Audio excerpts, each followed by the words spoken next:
yangu ndani kuhusu uwanja wa Benjamin William Mkapa.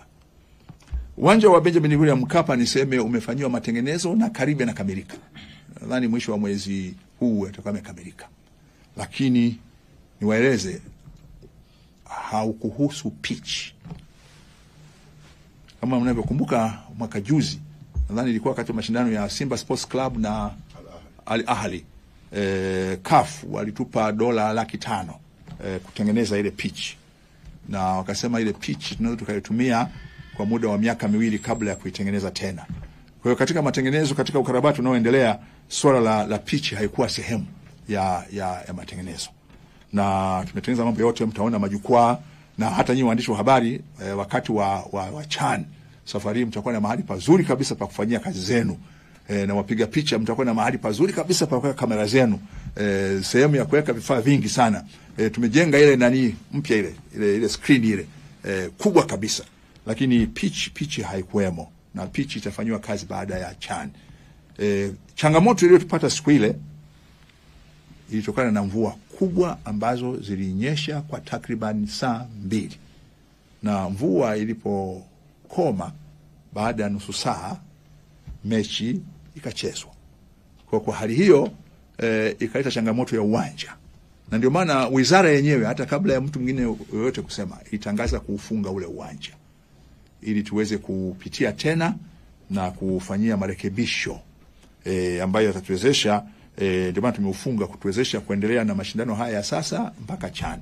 Lakini baada ya CHAN ule uwanja, ile pitch, tumeshamaliza uwanja, ile pitch tutaondoa tena na kutengeneza pitch nyingine kwa ajili ya AFCON.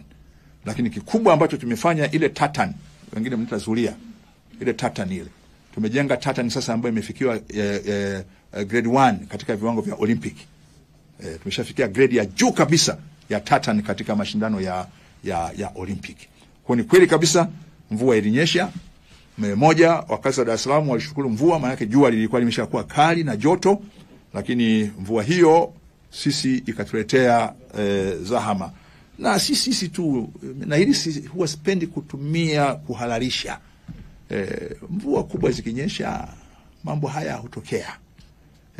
Na ndio maana sisi ni wizara yenye watu wanaoona mbali. Mara moja tulifunga uwanja. Lakini ukarabati umekwenda vizuri, na hakika mwisho wa mwezi huu tutakuwa katika hali nzuri ya kuwa tumekamilisha. Tunafunga viti vipya. Mpaka sasa vimeshafika viti 40,000 vinafungwa vipya, vimebaki 20,000. Tumeshafunga taa zote 360 za uwanja wote. Tumefunga mfumo mpya umeme. Tumerekebisha maliwato yote na kuyafanya kuwa mapya. Changamoto yetu kubwa ni kuendelea kusimamia matumizi bora ya hayo maliwato.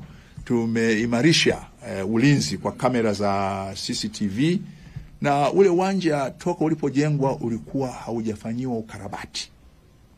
Lakini sasa tumechukua hatua kwamba kila mwaka ule uwanja utakuwa unafanyiwa ukarabati katika maeneo yanayotakiwa kufanyiwa ukarabati. Ndio uwanja mkubwa kuliko viwanja vyote katika Afrika Mashariki na Kati. Kwa hiyo na sisi tumshukuru sana mzee Benjamin William Mkapa kwa maamuzi yake sahihi ya kujenga ule uwanja, na jukumu letu ni kutunza. Ndugu yangu Kaijage